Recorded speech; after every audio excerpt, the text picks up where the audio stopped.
In this video, I'm going to discuss why people with narcissistic tendencies always deflecting attention. Why do they intentionally cause problems, pick on your weaknesses, and malign other people? Why did I say to the man I was dating when I was meeting his family that I would drink wine, and then when they met me and they had bottles of wine especially purchased, I said that I would drink beer? Why do people play games that cause them problems, that turn off others? Why do they act so charming and prepossessing only to come around the back door and shatter the hopes for a connection? They themselves are often more shattered, though they built the system, than the people on the other end, because the people on the other end, like my boyfriend's parents, are just meeting me. They're prepared for anything. So when I show them my tricky, dirty side, like, yes, I love wine, but today I'll drink beer, what am I doing there?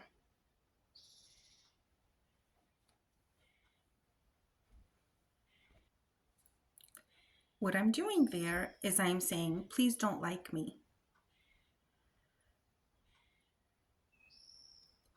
I know I look nice and I wanted to see if you would like me, but now I think you shouldn't like me. I don't feel like I could participate in this social exchange with you.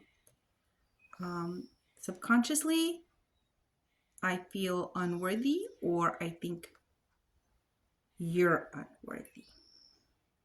But I don't really know you. So it's really I who am unworthy.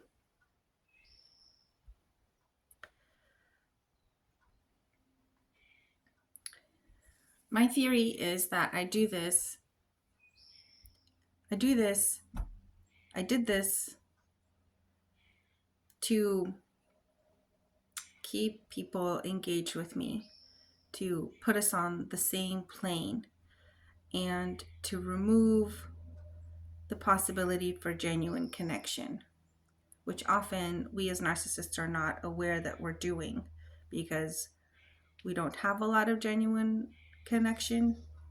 In my case, I had a very affectionate, loving, gentle, empathetic mother, but a narcissistic father. So I think that's kind of like drowning in a lake while the sun is shining. You don't grow under the beautiful sun because there's so much water, drowning you. My father was volatile. Everything was always our fault. I didn't know when I'd be in trouble for what. As children, we were often unaware that we were doing something wrong, but we made some noise or something, and he came in with a scary face and, put the blame on us. And he was immature in a lot of ways. And when we were older, my sister and I, he never acknowledged any of our ideas. We weren't, everything we did was dumb. We were never heard. I never felt heard. So many arguments we've had, and I just remember feeling a feeling of great absence of resolution, like a big ball in my gut that needed resolution that I knew I could never get. And I turned to scholarship, reading, writing in college, and then, other work tasks to help me talk about things, to help me feel understood and as if I understood the world properly. I remember being drawn to literature and reading and writing about literature because literature holds a lot of information about the hidden emotional world of people.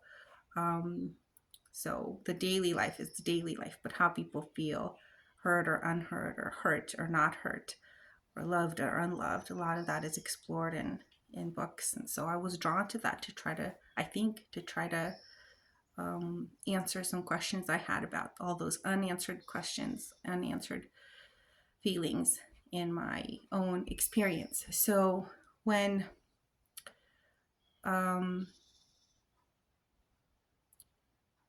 as an adult, I fell into patterns of seeking that kind of attention from the people around me. If I keep you engaged with me, like a 2-year-old wanting to keep the parents engaged with them because they don't have genuine open attention on a regular basis, so they're afraid, when will they be heard, when will they be seen? They must garnish attention. Well, how do you garnish attention? Well, not by being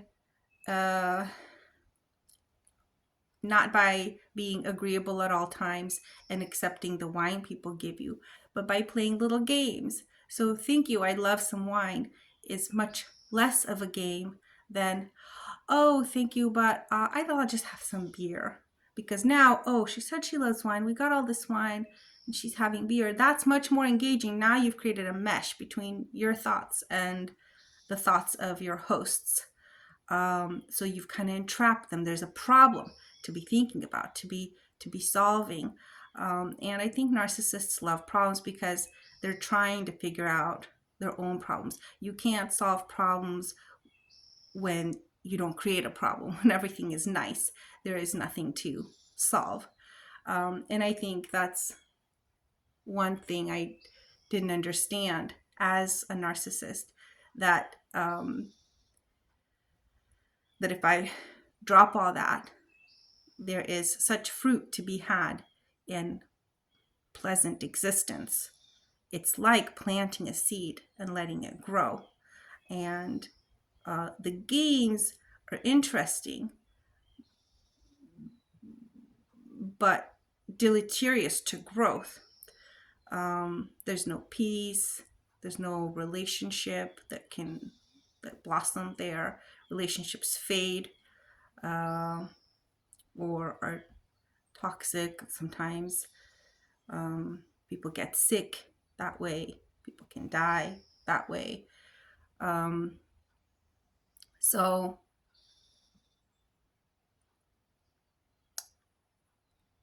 the reason narcissists play games, in my opinion, is because they need the attention, because they haven't worked out their own need for being seen.